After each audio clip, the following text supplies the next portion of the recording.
revolutionary kwa channel yake ambayo ninaweka link hapo chini. Utamfuata, anasema atakuwa live na Miguna na maybe tutaona jinsi tutacheza kama sisi hapa Mtembei TV. Lakini before we do that, Ashley, what do you say about what we are discussing?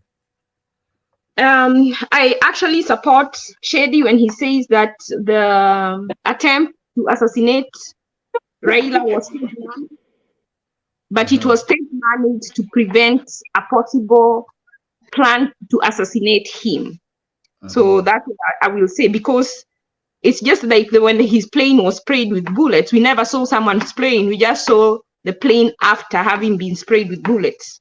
So that's supposed to provide a safeguard for him, because the government, if they have any secret plans to assassinate him, then they will not attempt, because he has already said that, and he has shown his car being sprayed. Because if the government sends someone to spray, they would be the most foolish government, because it will be obvious that it's them, and you know what would happen if he was killed. So there is no way, even though they may be foolish, there is no way they can do that. They will kill, if they were to kill him, they will kill him in a way that it will be not obvious. And since he knows that, that's why he's saying that and doing this, because he knows people will believe him. Now, I will say that the government is setting itself up. When they came into power, they came as the Ruto and Gachagua both claim to be Christians, but their actions do not show a Christ-like lifestyle, because they don't live like now. Why was Eric Omondi arrested by the police? When he didn't have anything, he was just with his mokokoteni, and he was heading to State House. They just came, they didn't tell him not to go, or there was no, he didn't cross a certain boundary. They just came from nowhere, took him and threw him in the car. It's like he doesn't have a right to walk on the streets. So when we see them glaring abuse of power like that, they set themselves for people to believe when Raila's car is sprayed with bullets, that they can actually do that. When they send people to Uhuru's farm, then they're also setting themselves up, because that was government. That's how government is strong. That's why we are saying, if he wanted to kill Raila, he would be dead. They don't even have to try. They would succeed at the first attempt. If they wanted that place where the River Road, his business, if they wanted that thing down, it would have been down that day, because they can tell everybody to leave and go, and they blow it. So they don't want to do that.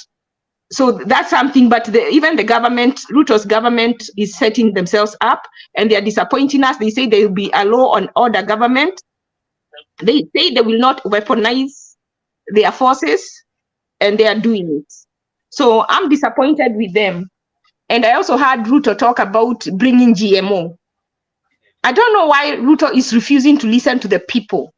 If the people say they do not want GMO, you said hakuna wajinga waliisha Kenya.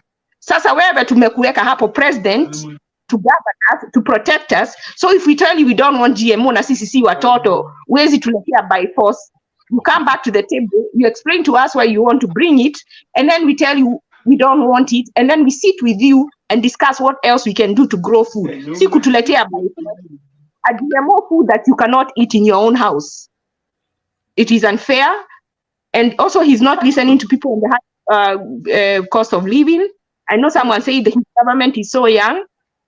This young government said they were left with Akina Uhuru stole money. Now, let me go back to Uhuru.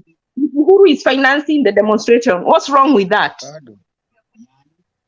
I don't see anything wrong with him financing. It's his money. He can do it with it what he wants to do with it. Now, my question is, if the aim of these demonstrations is to cripple the government, and we are saying the demonstrations are protected by constitution, I think to catch Raila at his game, Ruto should agree to talk to him on camera.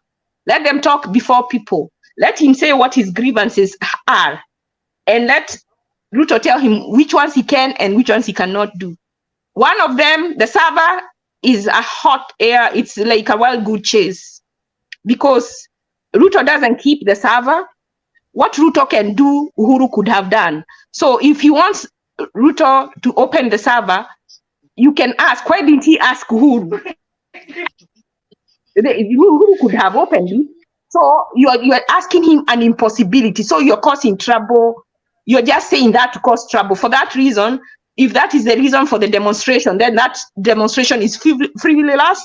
And I don't think the government should agree to safeguard as people walk just so that they can cripple the economy. So he needs to call him so he can exactly know, or whoever he wants to send. Like he said he wants to send people.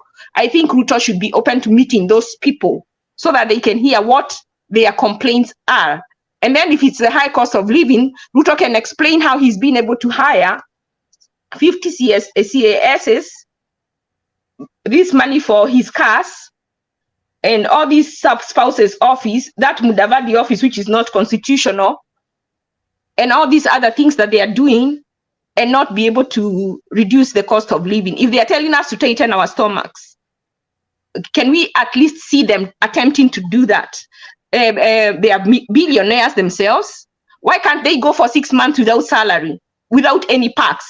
Why can't they talk to Uhuru? Uhuru is very rich. Why should his home be protected with taxpayers' money?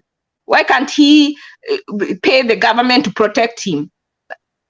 Like he has a right, but as a patriot, he can offer. Why should Ruto himself also say, for the next 6 months, I will pay them instead of the taxpayer paying? That's money we can release to put into the economy. They have money they can never finish. Trillions is a lot of money.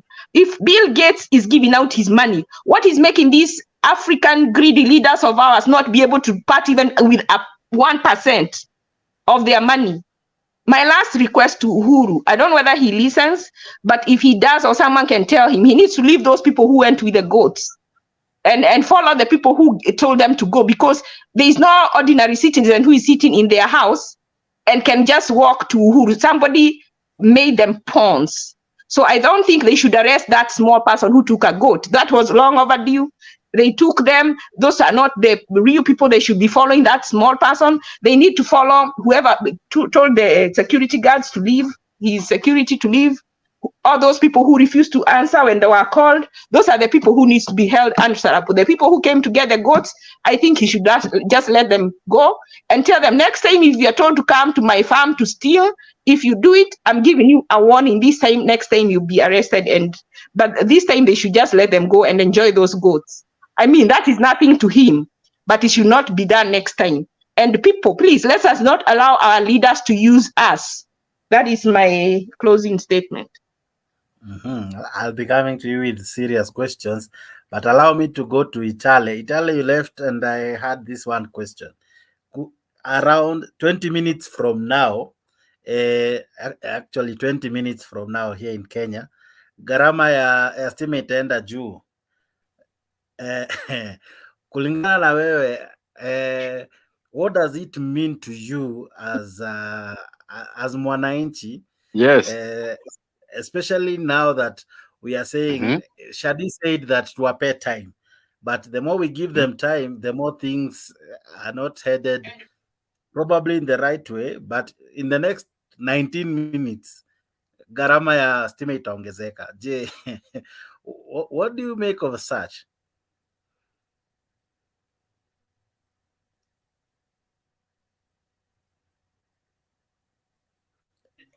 Mike yako iko sawa, endelea.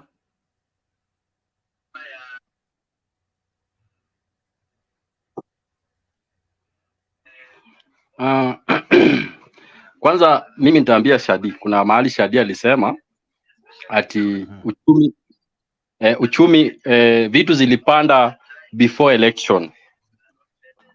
Nakumbuka wakati Ruto aliingia kwa uongozi kwa 149. Wakati aliingia ikashoot ikapanda na 20 bob 179.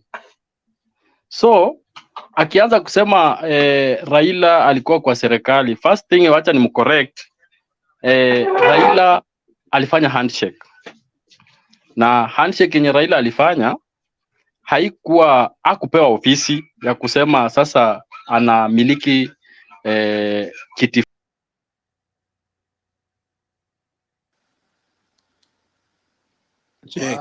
Huyu amepotea. Can I have Melchizedek? Oh, Sam. Yes, Sam. You know, there are things that people need to be very realistic, because for someone to say that Raila hakupewa ofisi and we could see the influence yenye alikuwa naye mpaka he was working with the GK cars, Raila could call any minister. He never needed to make any appointment. Raila could make some declaration. Hata alikuwa anafika mahali anasema kesho bei ya vitu itashuka, and we saw that one. So we don't need a rocket science to know the influence that Raila had in the in Uhuru's government and all the things that they were doing with the handshake brothers. So he had that influence. Let us not deny from that. Kama kuna vitu yenye hangeweza kufanya, we can know that, but there's some influence he had in that. That one will not take it away. Thank you. Simon, kabla